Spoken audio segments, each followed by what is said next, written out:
Querida madre y hermanos, voy a morir porque todo ha sido inútil.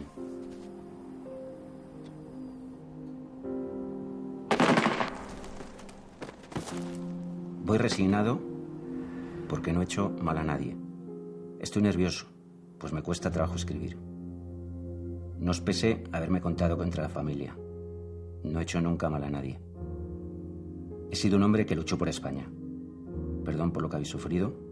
Manolo, besos y valor. De repente descubres que tu tío Manolo, ese que escribía las cartas tan bonitas, además, pues había estado en una operación de la Segunda Guerra Mundial. O sea, era una operación que podía haber cambiado el rumbo de la historia. La operación estaba absolutamente autorizada, no era una operación fantasma, dentro del Quinto Ejército de Estados Unidos. El objetivo de la Operación Banana era infiltrar agentes donde fuera posible, a lo largo de la costa. La idea de invadir España estaba en proyecto. Eso pasaba por infiltrar agentes entre la población para que consiguieran información estratégica. La historia está llena de paradojas y además está llena de ocasiones fallidas, de cosas que pudieron ser de otra manera y no fueron. En 1943, un grupo de hombres al servicio del ejército de los Estados Unidos entra clandestinamente en España en una de las operaciones más erráticas del espionaje americano durante la Segunda Guerra Mundial. Esta es una historia de espías rescatada de las arenas del olvido. Una historia que comienza con el fin de la Guerra Civil Española.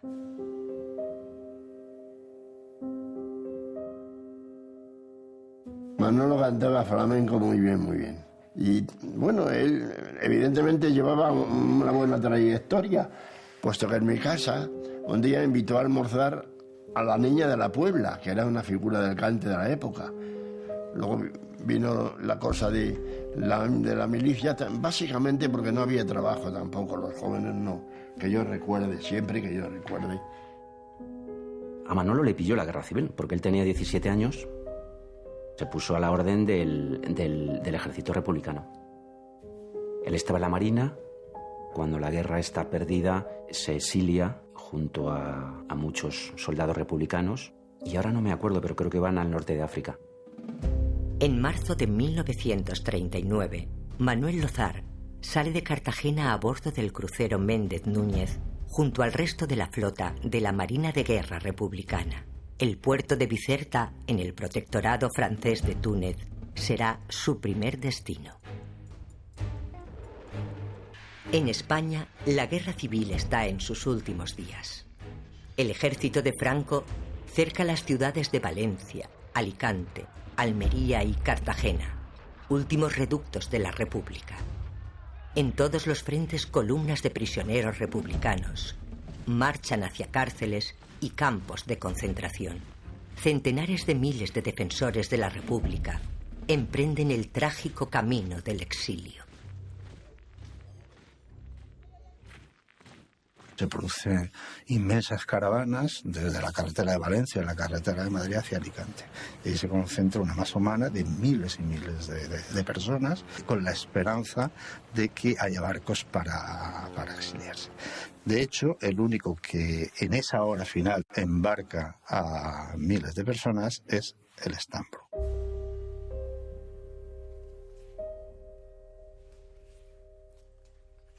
Mi padre era un joven maestro republicano de 22 años.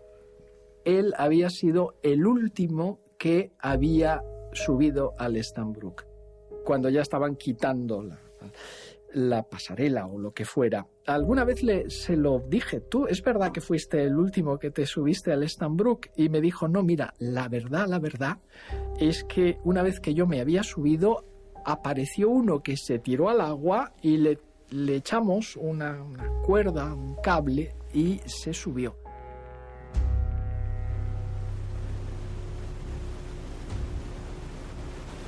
Fue un viaje muy terrible por las malas condiciones que había, iba casi a ras de la línea de flotación. Muchos de ellos iban hacinados en los camarotes. Era un carguero de frutas. Había ido teóricamente a cargar fruta en Alicante. Cuando llega Orán, no los dejan desembarcar las autoridades coloniales francesas. Pero no solamente no los dejan desembarcar, sino que van a permanecer la mayor parte de los refugiados en el barco durante prácticamente un mes. Del Stambrook desembarcan algunos de los que después se convertirán en espías al servicio del ejército norteamericano. Los que no consiguen salir de Alicante se quedan atrapados en el puerto. Sigue llegando la gente y en un momento determinado entran las tropas italianas. Entran las tropas italianas que entran cantando el famoso himno fascista Giovinezza, Giovinezza.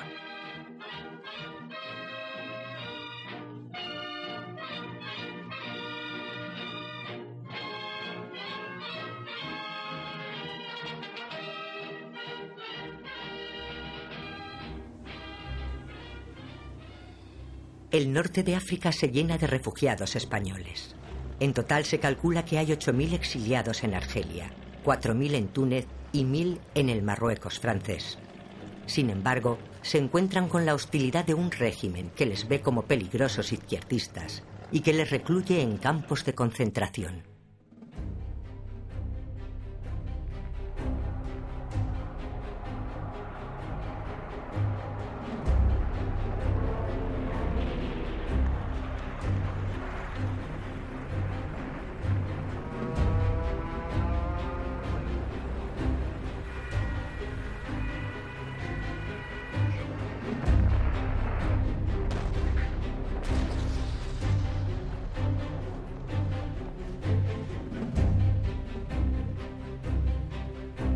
A partir del momento en que en junio del 40 Francia sucumbió ante el empuje nazi, las colonias francesas del norte de África pasaron a depender del Estado francés, con capital en Vichy, bajo la influencia nazi. Y a partir de ese momento la situación de los españoles internados en los campos empeoró sustancialmente. Fueron agrupados en campos de trabajo y internados en el desierto, algunos para la construcción del ferrocarril Mediterráneo-Níger, y los más peligrosos, Feliciano entre ellos, pues fueron llevados a campos de castigo de los que no era muy fácil salir con vida. En esas condiciones estuvieron prácticamente desde el 40 hasta el 43. Estos trabajadores fueron enviados a campos de castigo, que eran verdaderos campos de la muerte, en donde el maltrato y las torturas pues pueden equipararse no a escala cuantitativa, sino cualitativa con los campos nazis.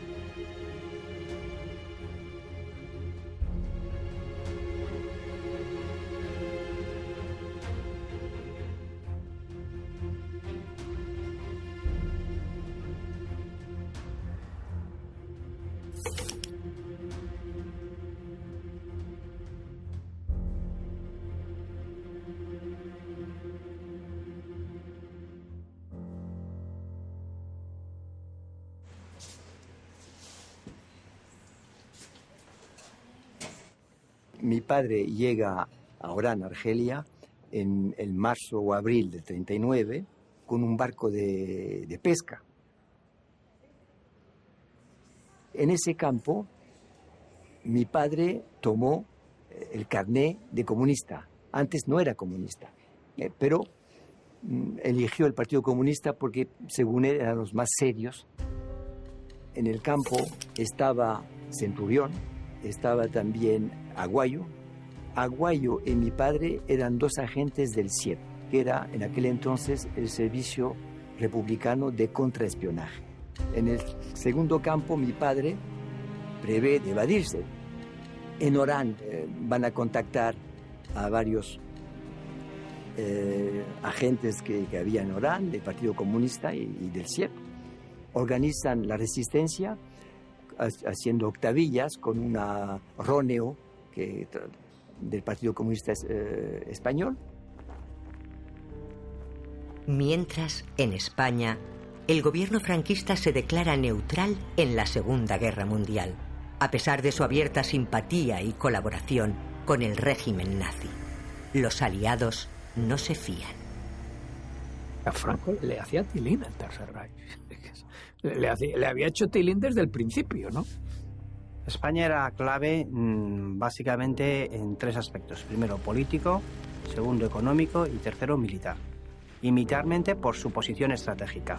Es un país absolutamente clave para unos para cerrar el Mediterráneo y para otros como punto de arranque para una invasión de Europa.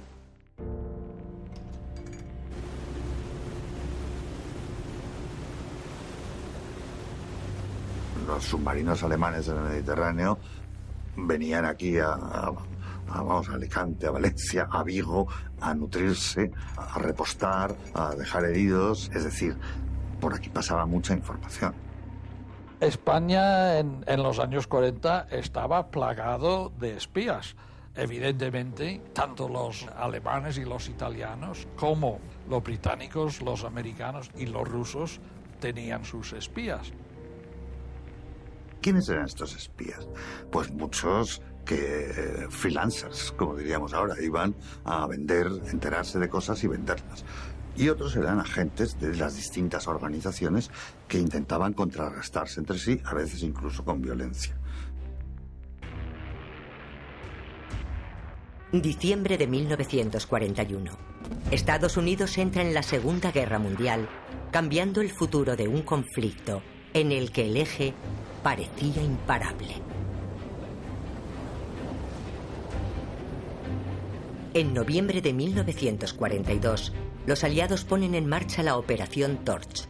70.000 soldados estadounidenses y británicos desembarcan simultáneamente en Marruecos y Argelia, y con ellos sus servicios de inteligencia. Por parte de Estados Unidos, se desplazan al terreno los agentes de la OSS, la Office of Strategic Services. Esta OSS, que es el antecedente directo de lo que hoy llamamos CIA y la CIA, se la queda directamente Donovan, conocido como el loco Donovan, porque era un hombre un poco revirado.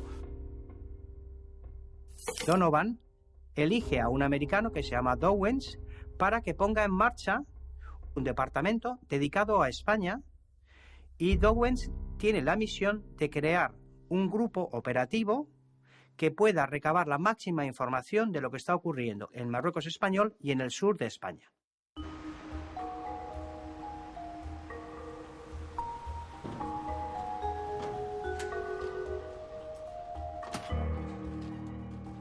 Hola, ¿qué hay? Buenos días. Hola, buenos días. Estamos buscando información sobre una persona, mi tío, se llamaba Manuel Lozar. Todo partió de que queríamos encontrar la tumba. O sea, teníamos cartas de Argel, cosas que nos había contado mi madre, habíamos hablado entre los primos, pero particularmente éramos incapaces de reconstruir una historia. Sabemos que viene a España y que es fusilado, pero no sabemos por qué.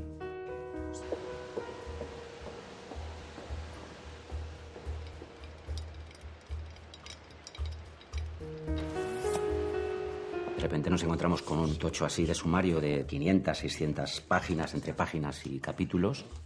Entonces, cuando empezamos a leer las primeras páginas, pues fue alucinante. Pero esto... Sumario grande, además. Fíjate que no solo está el tío Manolo, sino que hay 1, 2, 3, 4, 5, 6, 7 encausados más. Aquí está todo el histórico. Es como... Todo el histórico de la causa, el del enjuiciamiento. Estarán incluidas pues todas las pruebas, declaraciones, etcétera. De que a nuestro país han llegado individuos procedentes de Argel con el fin de establecer un organismo denominado aparato especial, en concomitancia con el ejército norteamericano. Con el ejército norteamericano, increíble. ¿El ejército norteamericano? Que es quien les capacita técnicamente para la misión que se les encomienda en nuestra patria para adquirir noticias de orden político y militar. Esto es como espionaje, ¿no? Los aliados querían saber hasta qué punto llegaba la implicación de Franco con los nazis y si realmente había preparativos tanto del ejército franquista como del ejército nazi en el sur de España y en el protectorado del Marruecos español para intervenir contra ellos, para intervenir contra los aliados. que el citado Feliciano había citado también a un amigo del declarante llamado Ricardo y juntos les habla, aquí ya está declarando el tío, de que les va a presentar a unos... Feliciano Páez, que también está incluido en la causa, sí. Que de lo que se trataba era de entrar al servicio de espionaje de los americanos. O sea, que eran... espías. Es increíble, ¿eh? Se despliega en el norte de África una oficina, una misión de la OSS, cuyo objetivo es obtener información, sobre todo del Marruecos español y del sur de la península ibérica, en el caso de que haya que operar allí. Esta OSS lo que se da cuenta es que para pasar más desapercibido en territorios españoles necesita españoles. A mi tío le escogen porque él, bueno, aparte de saber idiomas, es radiotelegrafista. Lo aprendió en la Marina en la guerra. Entonces, pues era bingo. Prácticamente fueron a por él.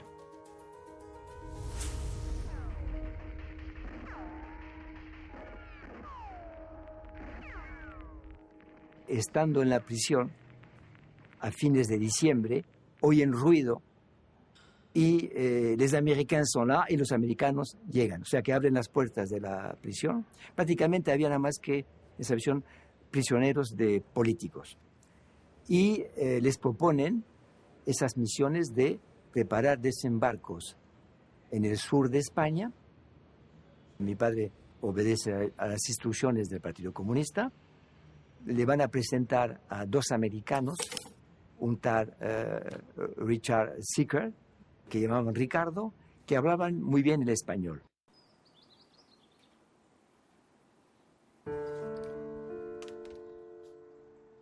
Mi padre había tenido que salir de España porque estaba en el lado perdedor, había migrado a Estados Unidos en ciertas circunstancias y había acabado en lo que es la inteligencia del ejército americano. Le pusieron un nombre clave para proteger sus familiares, que era parecido, era Ricardo Sickler. A mi padre le encargó su jefe, Donald Downs, entrenar un grupo de jóvenes españoles, la mayoría del Partido Comunista, porque en ese entonces eran los más comprometidos a la causa. Donald Downs ni siquiera hablaba español, así que encargó a Ricardo que hiciera la mayor parte del trabajo. Cada noche, cuando regresaba después de navegar en una barca de remos, tenía que escribir un informe a sus superiores. Pero ellos no le entendían, así que me pidió a mí que lo redactara correctamente en inglés.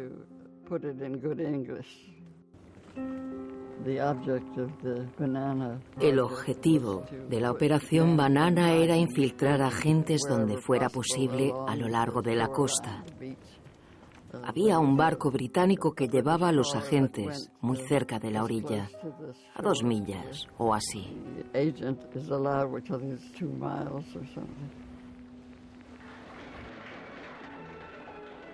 El Partido Comunista Español en Argelia pidió opinión a la cúpula acerca de la colaboración con los americanos.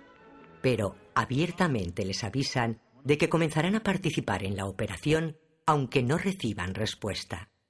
La intención es utilizar la potencia material y económica americana para, además de facilitar información a los aliados, reorganizar el partido en España.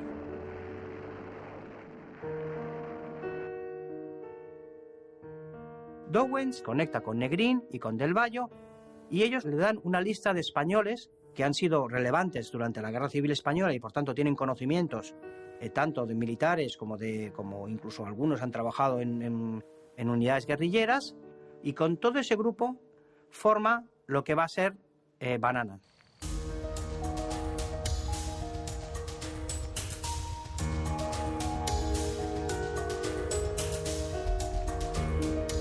Se va a preparar estas personas en técnicas de espionaje, en técnicas de demolición, de trabajar con emisoras de radio, asimismo en técnicas guerrilleras, en manejo de explosivos y en técnicas de desembarco, porque se trataba también de trasladarlos a la península y de desembarcar en el sur de España. Bueno, que estuvo en Argel lo sabíamos, pero esto el es resto alucinante. no teníamos ni idea. ¿Pero esto qué quiere decir? ¿Esto qué es, la Segunda Guerra Mundial o qué es? Claro, es la ¿Los época de la americanos? Segunda Guerra Mundial. A ver, sigue mirando. Mira, aquí habla también... Espera, mira lo de la misión. Después de esta entrevista, el declarante fue visitado nuevamente por Feliciano Páez, quien concretamente, debe ser el enlace, les dice que su misión va a consistir, ojo, en entrar en una escuela de capacitación para ser más tarde destinado a España a fin de contribuir con su servicio a que España no entrase en guerra. Claro, en ese momento Franco y Hitler estaban, sí, claro, los nazis, claro, facilitándoles noticias a este respecto. Los españoles reclutados se convierten en agentes irregulares al servicio de la OSS. Su misión será infiltrarse en España e informar de posibles movimientos de tropas que delaten que el Eje está organizando una ofensiva contra los aliados en el norte de África. La OSS planea el envío de espías a diferentes ciudades de España. A cada una se le asigna el nombre de una fruta. La operación madre es Banana, en Málaga.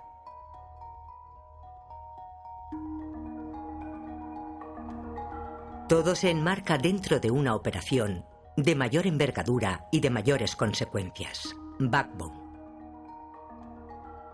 La Operación Backbone fue un programa que diseñaron los Estados Unidos y el Reino Unido para intervenir en la España franquista en el caso de que Franco hubiera atacado a los aliados en el norte de África o de que Franco hubiese permitido al ejército nazi atravesar España y atacar a sí mismo a los aliados en el norte de África. En ese caso habría sido atacado el territorio español, en concreto el protectorado del Marruecos y el sur de la península. La primera planificación de Backbone la realizan los británicos. Cuando Churchill pregunta, cuando el gabinete político británico le pregunta a los militares ¿y podríamos ejecutarla ya?, ellos le dicen, tenemos un problema de hombres, o sea, no tenemos todos los hombres disponibles que necesitamos. Con respecto a la guerra avanza, sobre todo a partir del 42, los americanos ya han entrado en guerra, tienen muchos más hombres que los británicos, por tanto sí que empiezan a tomar en la planificación de Backbone 2, la última planificación, sí que hay una sustitución de unidades que al principio hubieran sido británicas por americanas. En 1943, en los cines norteamericanos se proyecta el reportaje propagandístico dentro de la España fascista para preparar a su población ante una posible invasión de España.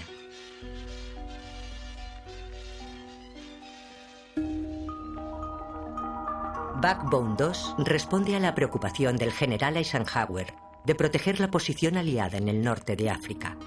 El comandante supremo del ejército norteamericano siente una profunda desconfianza hacia Franco. El despliegue de la operación tendría como objetivo tomar Tánger y Tetuán avanzando desde el norte, tomar Ceuta y tomar Melilla avanzando desde el este. Desde Gibraltar y el norte de África, comandos británicos y bombarderos destruirían las posiciones artilleras españolas a ambos lados del Peñón. Los principales puertos, aeródromos y vías de comunicación del Mediterráneo español serían bombardeados.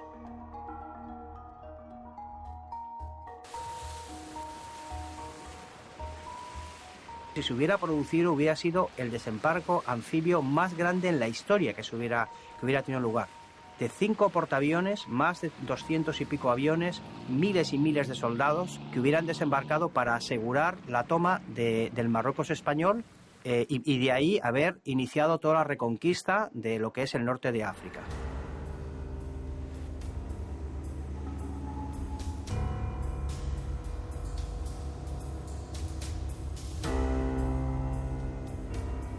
Junio de 1943. La Operación Banana está en marcha. Un barco de la Armada Británica, el Prodigal, lleva hasta la costa de Málaga a los 3 primeros agentes.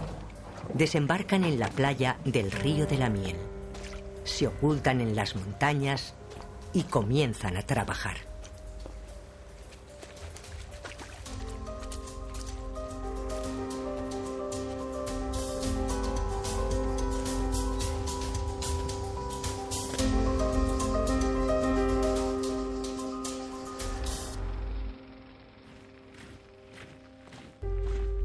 La neutralidad del Marruecos español es vital para el éxito de la Operación Torch. Varios agentes son enviados como espías también a Melilla para vigilar todos los movimientos. En verano de 1943, las dos primeras unidades infiltradas envían información de manera continua desde Málaga y Melilla a Argelia. A las pocas semanas de ser instalada, la radio de Málaga se estropea y Downes prepara un nuevo desembarco para hacer llegar hombres y piezas de repuesto. Pero en el último momento, el Prodigal no se presenta en el puerto. Los británicos suspenden su colaboración y los agentes se quedan aislados. El Reino Unido y su embajador en España, Samuel Hoare, no quieren que operaciones arriesgadas de espionaje pongan en peligro sus movimientos diplomáticos para asegurar la neutralidad de Franco. El embajador británico en Madrid subordina todo, absolutamente todo, al éxito de la Operación Sobornos. La gran operación de inteligencia fue a través del banquero Juan Marc, sobornar, comprar a varios generales e incluso al hermano de Franco, Nicolás, para que influyeran sobre el jefe del Estado y le inclinaran a no entrar en la guerra al lado de Alemania. Estamos hablando entre 800 millones de euros en términos equivalentes hoy, y el tope más elevado son 2.500 millones de euros. Septiembre de 1943. La operación Backbone 2 se cancela, pero Banana continúa. Sin la ayuda de los británicos y a bordo de una embarcación francesa, desembarcan 3 nuevos agentes. Uno de ellos, Francisco Bueno, es de Málaga y conoce bien el terreno. Reúnen a los 3, el comandante Tapias, comandante de tanques, Manuel Lózar, que es radiotelegrafista, y mi padre. Llegan a las 5 de la mañana, es de noche, buscan esa cueva que mi padre conocía y van a poner todo el material, o sea, el armamento que tenían, la radio, y esperan. Vienen con mucho dinero, claro, vienen de espías. A mí me ha dicho mi madre que venían con trajes de príncipe de Gales y con diferentes identidades de perfumería, de tal, representantes. Claro, a quien iba bien vestido en aquella época no le paraban, ¿no?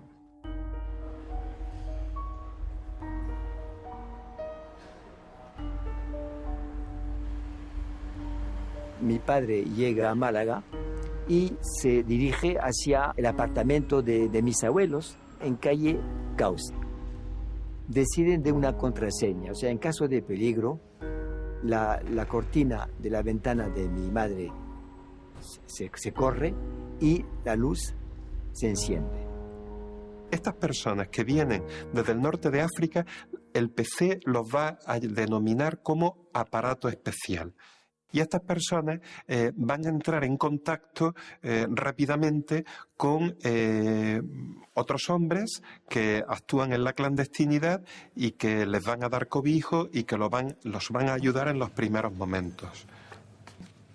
Francisco Alamino era mi abuelo, iba a lo mejor a la playa, desembarcaban gente o desembarcaba, pues los ayudaba si tenía que esconderlo. Mi madre nos contaba que alguna que otra vez aquí en esta casa había una sala arriba que era donde se almacenaba pues los alimentos, las cosas del campo, y que a veces pues ella escuchaba ruido como si alguien estuviese arriba viviendo. Aquí se empieza a crear la zona de desembarco. Pollo, sí. Sí. Y ya teníamos entrevistas con un amigo, un tal Joaquín Centurión. Ahí venía una lancha, ¿no? Y nos entrevistábamos. Joaquín venía con unos cuantos. Y ya empezamos a crear condiciones, a desembarcar material de guerra, ¿no?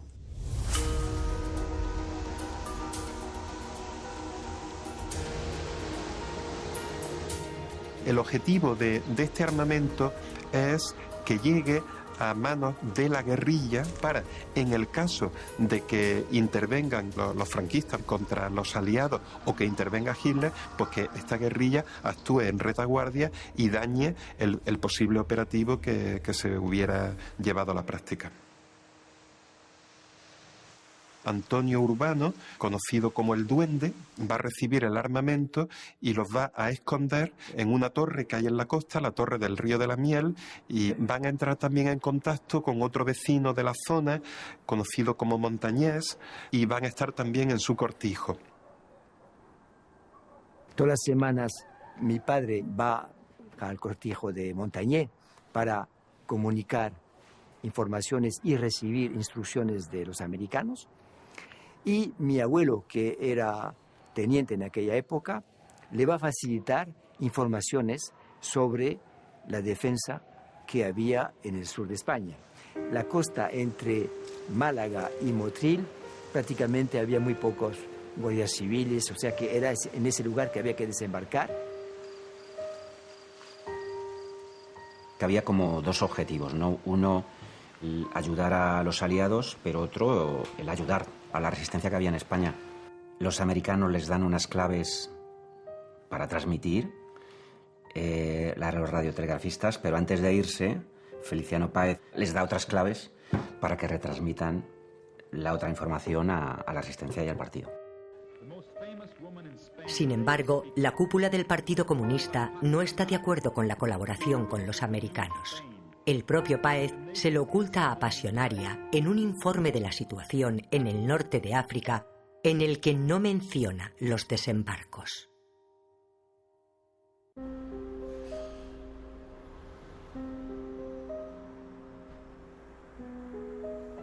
Un día, mi padre, cuando regresa del cortijo de Montañés, se da cuenta que hay peligro porque la cortina está corrida y la luz está encendida.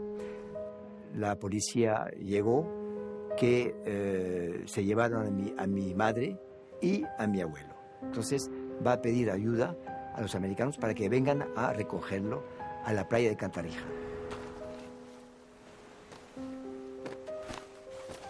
Noviembre de 1943.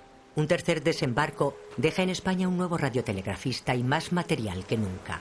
En la lancha regresan Francisco Bueno, centurión, y Francisco Pradal, alias Maromo, un enviado del Partido Comunista que va a Argelia para coordinar nuevos desembarcos. El viaje les salvará la vida.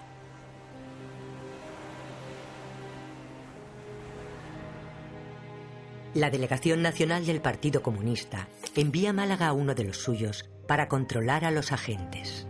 A través de él, les exigen que dejen de enviar información a los americanos. Orden que los espías desobedecen. Mira, esta es la declaración del tío Manolo. Lo que se deduce, o sea, traían dinero y desapareció. Como... Sí, no, que había entregado un dinero, claro, que era muchísimo dinero para aquella época. Quien tiene la infraestructura y la logística y quien les puede dar la cobertura en España es el Partido Comunista. Ellos disciplinadamente les dan, pues, no sé, la gran mayoría del dinero para que ellos de alguna forma lo muevan y sirva un poco para hacer, yo entiendo, la operación que tienen que hacer. Ese dinero desaparece. Supongo que muy mosqueados suben a Madrid a reclamar, a hablar con el Partido Comunista. Los agentes pasan semanas escondidos en Madrid, hasta que logran contactar con la cúpula del Partido Comunista. De estafeta en estafeta, consiguen establecer una red de contactos que les lleva hasta Apolinario Poveda, uno de los hombres de confianza del responsable máximo del Partido Comunista en España, Jesús Monzón, pero no encuentran en ellos el apoyo y la organización que esperaban. Manolo tiene entrevistas con los dirigentes del Partido Comunista. Bueno, el caso es que no consigue nada. Otro golpe de realidad, se da cuenta de dónde se había metido. Dice, yo me vuelvo. Manuel Lozar regresa a Málaga con la intención de volver a Argelia, indignado con la situación. Pero no es el único. Otros agentes también escriben mensajes de protesta, culpando al Partido Comunista y exigiendo una solución. En la OSS son conscientes de la desorganización. Algunos proponen el abandono de la operación. Otros apuestan por enviar a Ricardo Sicre a la Embajada de Estados Unidos en Madrid.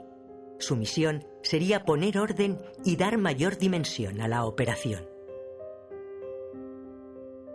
Sicre planifica el envío de más agentes a Madrid, Barcelona, Bilbao, Baleares y otros lugares de España. La operación se inicia bien, los operativos se instalan donde se tienen que instalar, las radios llegan donde tienen que llegar, la información empieza a fluir hacia Argelia y se recibe y empiezan a trabajar, y de pronto en un momento determinado las cosas empiezan a ir mal. La caída se produce a raíz de una delación de un militante del Partido Comunista conocido como el Chato, Antonio Rodríguez López, y ya en esos momentos sus compañeros no se fiaban mucho de él, decían que era un fantoche. Observan que él quiere saber muchas cosas, lo cual es impropio de la vida clandestina, que quiere conocer muchos datos y finalmente pues va a colaborar con la policía. El Chato, que teóricamente está relacionado con el partido en Andalucía, en Sevilla, queda con mi tío Manolo. Al ver que solo venía Manolo, que no venía Pedro, porque estaban Pedro y Manolo, lo que hace el Chato es decirle, oye, venid mañana porque os lo tengo que entregar a los dos. Para entregarle, no sé si eran $500 o algo así. Y efectivamente, al día siguiente van los dos, está allí la policía y le detiene.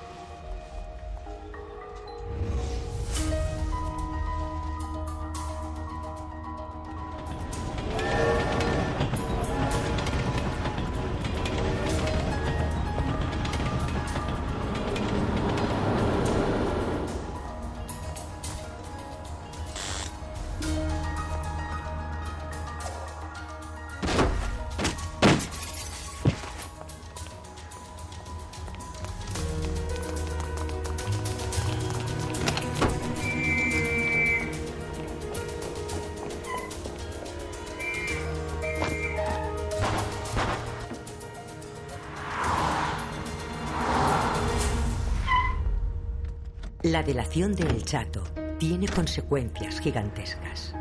Tras la detención de los agentes caen, una tras otra, alrededor de 200 personas más.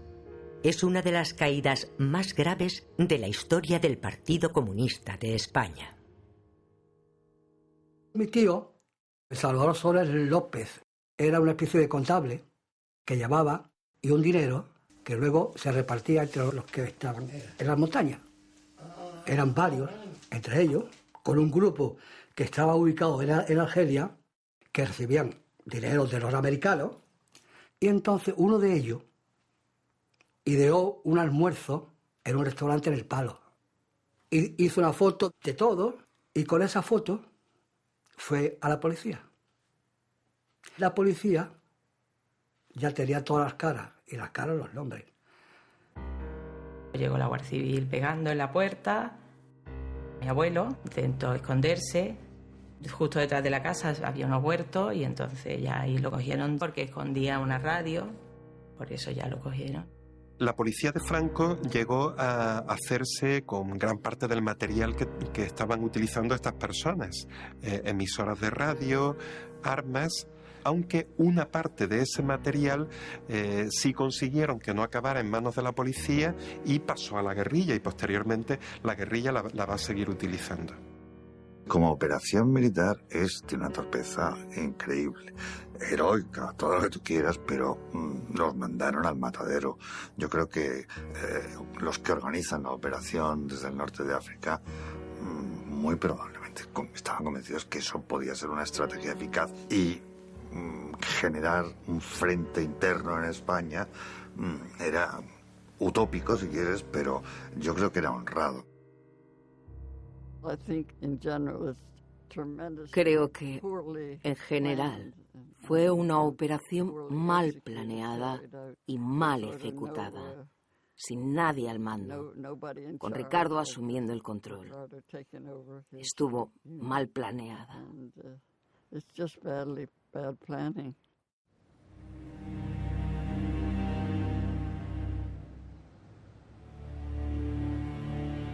Yo directamente nos llevaron a Madrid, ¿no?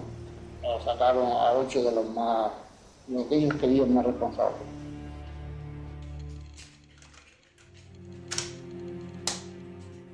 El que les entregó estaba allí, el chato, sea un provocador. Y claro, confrontarle, pues ya ese tío desapareció de allí. La policía le sacó del contacto con el aparato especial y de toda la organización. Entraron a mi madre casi arrollándola para registrar la casa. Le preguntaron si vivía Manolo Luzar. Sí, ¿dónde está? Pues que yo sepa, está en África, en Francia. No, señora, su hijo está en la Dirección General de Seguridad, en los calabozos. Fueron a verle a la Puerta del Sol. Mi madre, que en sus ojos de niña lo que vio es a una persona que le habían rapado la cabeza y amoratada. Supongo que acababa seguramente de hacer la declaración y les habrían torturado.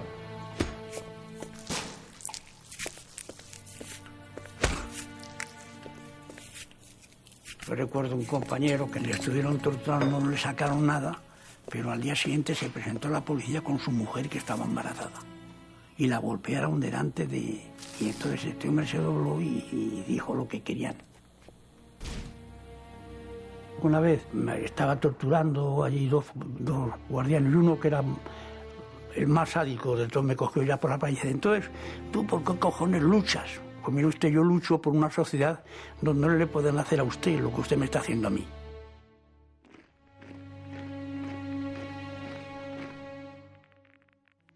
Había que acabar con las personas y se acaba mediante la tortura, mediante el encarcelamiento, mediante el adoctrinamiento en las cárceles, es decir, obligarles a ir a misa, levantar el brazo, cantar el cara al sol, o sea, digamos, anularles toda su personalidad.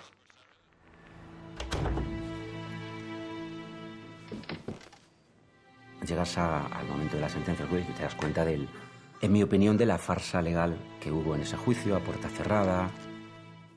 Y, curiosamente, no les condenan por espionaje.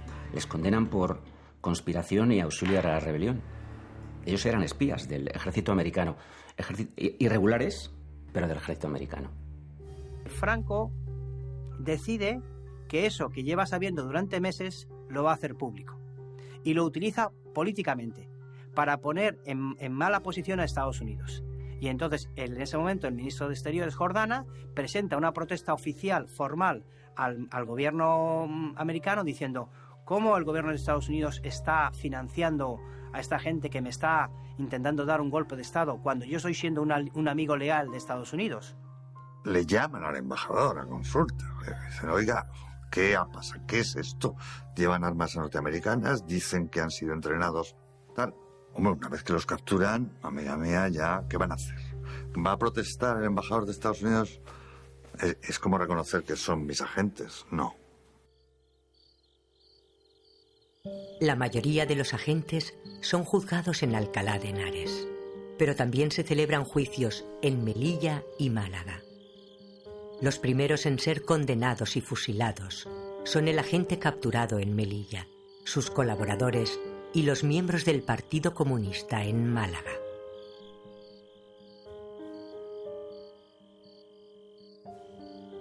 Mi tía y mi padre y alguien más estuvieron ahí toda la noche a unos 40 metros, 50 del paredón donde fusilaban. Se bajaron, pusieron a los presos frente al paredón y tiraron.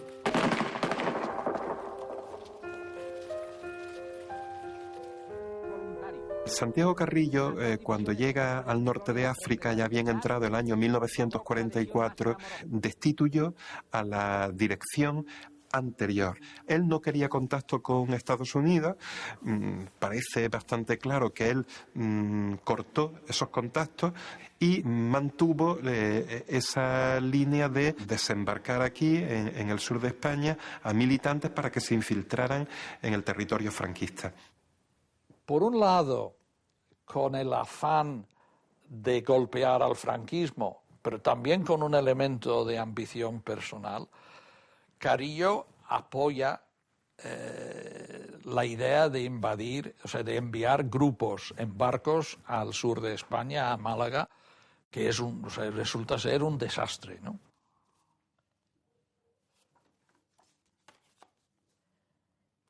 Ese día le raparon el pelo y estuvo en el calabozo. Luego, por lo menos, la abuela y mi padre sí sabían que lo fusilaban. El 30 de diciembre lo sabían. Sí lo sabían. Lo sabían, sabían que lo iban a fusilar. Sí, porque ese la día. sentencia es anterior. Yo creo que ellos saben la sentencia, lo que pasa es que él decía que había posibilidad de indulto y les animaba sobre eso. Estaba confiado en que les iban a indultar por la ayuda que tenían de Inglaterra y de Estados Unidos. No, él tenía fe ciega en eso, porque yo, lo que contaba mi padre, decía, nosotros no os tenéis que preocupar de nada, no tenéis que ir a ningún... Tengo a gente importante detrás, ¿no? Los agentes consiguen hacer llegar a la embajada norteamericana numerosas cartas informando de su situación. Reclaman una solución y argumentan que están al servicio del ejército de los Estados Unidos. Fueron absolutamente abandonados. Fueron absolutamente traicionados. Es verdad que ellos sabían dónde se metían, ¿no? Pero ellos en las cartas que desde la prisión hacen llegar al embajador americano en España, le dice: nosotros sabemos que oficialmente ustedes no pueden reconocerlo, pero al menos ayuden a que escapemos de la cárcel. La respuesta que reciben de Washington es: nosotros no sabemos nada ni queremos saber nada de ustedes.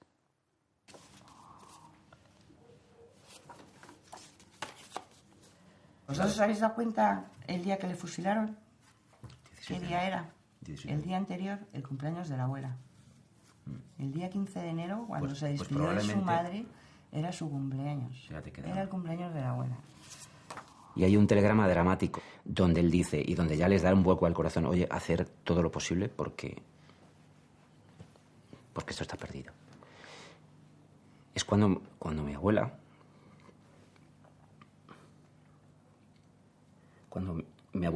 va a pedir clemencia a la mujer de Franco.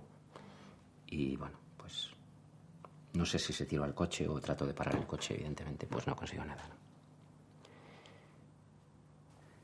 El desenlace de esta operación afectó profundamente a mi padre. Le abrió los ojos a lo que es el mundo real, donde las personas no cuentan y donde los ideales tampoco cuentan, y lo que cuenta es lo práctico. Y también le abrió los ojos a cómo los americanos veían a esta panda, digamos, de españoles que estaban colaborando con ellos. No los veían como aliados o como compañeros, sino como peones que podrían usar perfectamente para sus intereses. Estoy nervioso, pues me cuesta trabajo escribir. No es pese haberme contado entre la familia. No he hecho nunca mal a nadie. He sido un hombre que luchó por España. Perdón por lo que habéis sufrido. Besos y valor, Manolo. Cuando ya le van a fusilar, pues a mi abuela le dicen que puede verle. Entonces mi abuela va un día antes a... Esto lo refleja muy bien el libro de... creo que es Muerte después de Reyes, ¿no? De Anglar, ¿no? Que relata los últimos momentos no solo de Manolo, sino del grupo, ¿no? Realmente emocionante.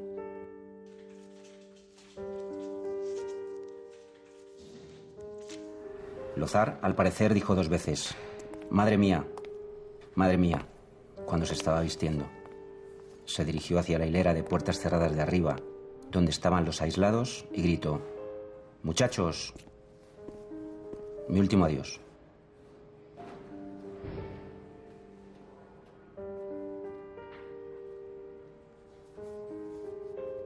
Lozar era el más joven de todos. El director la abrazó, disculpándose.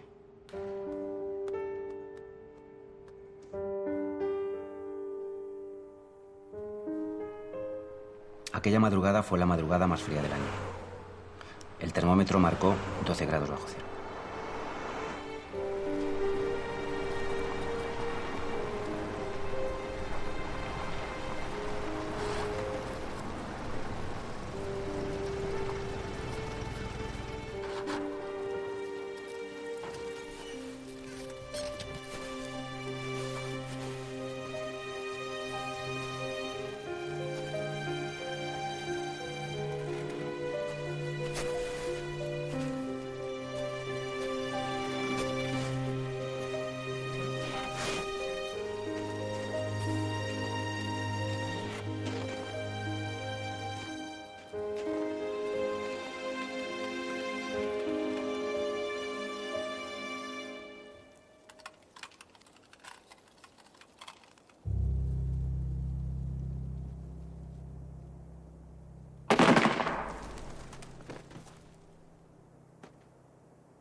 Estos acuerdos hispano-norteamericanos abarcan 3 capítulos: convenio defensivo, ayuda para la defensa mutua y ayuda económica. Cuando la Segunda Guerra Mundial acaba, los aliados se olvidan de sus planes para acabar con el régimen franquista. El pragmatismo se impone y el gobierno español se convierte en un aliado en contra del comunismo. El mismo general Eisenhower, que firmaba la operación Backbone, acaba abrazando a Franco. El análisis estratégico que hacen los americanos es que si llega a producirse la invasión de la Europa occidental por los soviéticos, España podría ser la base para el contraataque. Para la España republicana en el exilio, naturalmente que fue una traición, pero bueno, es que nadie dice que la política internacional tenga que seguir reglas éticas determinadas, ¿no?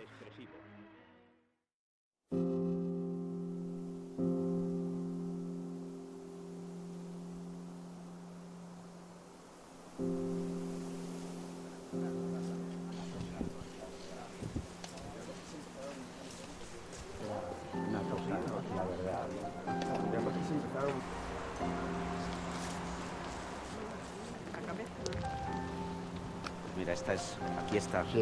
Aquí está Manolo. 70 años. Esta es la de los compañeros, esta es la 38.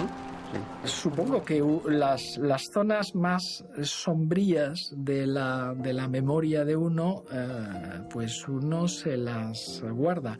Pero mi padre murió un tanto bruscamente y murió sin que yo intentara que me contara cosas de detalle. Y lo lamento mucho como hijo y como historiador. Yo creo que la gente cuenta lo que le gusta contar. Lo desagradable o lo incómodo, lo que le causa trauma, trata de cerrarlo en compartimentos mentales donde no accedes a ello. No creo en Dios, pero creo en lo maravilloso de la vida.